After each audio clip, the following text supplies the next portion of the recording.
Okay, so you got Alvin Bragg. We just played Letitia James.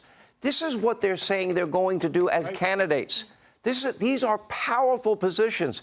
Is this prosecutorial misconduct and selective prosecution?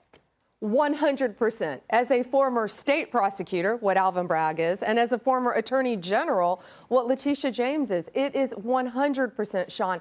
When you're a prosecutor of any kind, if there's an appearance of a conflict, you get off the case. Your office gets off the case. Here, it isn't even an appearance. It is an inherent conflict, and they're touting it. They're proud of it.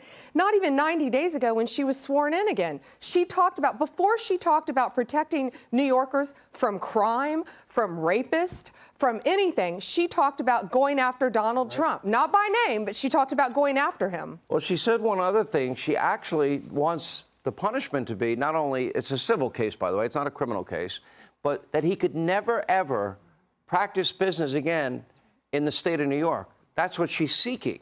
Is this selective prosecution and is this prosecutorial misconduct if you run to go after one human being? If I have one goal in the next years of my life, it's to get all the bar associations to make it unethical conduct for any prosecutor to run for office on the campaign pledge to get somebody. You know, the title of my book, I didn't make it up, Get Trump. It's her campaign promise. Get Trump. Is that where it came from? It came exactly from her. It's her campaign promise. I borrowed it. I probably owe her royalties. Because that's what she promised. And no prosecutor should be allowed to prosecute a case. The first motion I would make, if I were Trump's lawyer, get her off the case. Get Bragg off the case. I don't believe in New York. Now, when Pam Bondi was the Attorney General of Florida for 2 terms, you did a phenomenal job. I interviewed you during that time many times. I do not believe Donald Trump can get a fair trial in New York State, never mind New York City. Am I wrong? Well, and you know, the whole country knows about this case. They know about this witch hunt. But what's different here is she ran on the promise, Alvin Bragg ran on the promise, especially here in Manhattan, of going after Donald Trump. He was elected on that promise. And that's the jury pool right here. Who the jury's going to be? The jurors are going to be people who voted for Bragg and want to help him make and fulfill his campaign promise. So our only hope is of the large crowd we have here, they are the only normal New York people. I'd love them on my jury. Right. But, that would be the only hope. There are problems with judges in New York, too. Do you think any judge wants to be what they call Dershowitz? People are going to look at them and say, oh, my God, that's the judge that freed Donald Trump. What they did to me when I defended him is nothing compared to what they would do to a judge. You were ostracized. Totally ostracized, and no judge And then you were attacked with lies, which you're going to sue a lot of people. Right, yeah.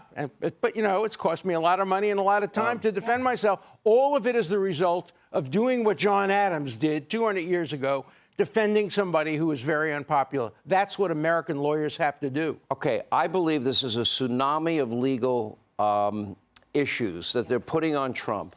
Why are they doing it? Because Democrats will say, no, we think Donald Trump's the easiest to beat. On the other hand, it seems like they're preventing him from running a campaign, and most of them seem to want him in an orange jumpsuit.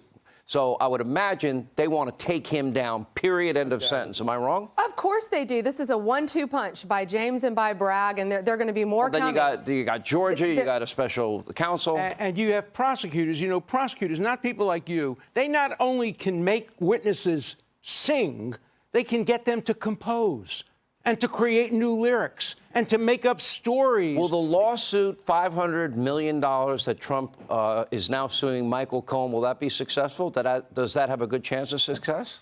You know, Sean, I don't know. I'm glad he's doing it because he has to. He's standing up for himself against these women who falsely accused him. What happened to attorney-client privilege? Well, it's out the window now, right? It's out the window. Professor and I were just talking about that. Attorney-client privilege has been thrown out the window because of Donald Trump. I have to now tell all my clients, I have to give them Miranda warnings. What you tell me may no longer be secure because of what these judges You are now serious? I'm serious. One of our most sacred rights. I have to give that warning to my clients now. All right, Alan Dershowitz, Pam Bondi. Hey, Sean Hannity here. Hey, click here to subscribe to Fox News YouTube page and catch our hottest interviews and most compelling analysis. You will not get it anywhere else.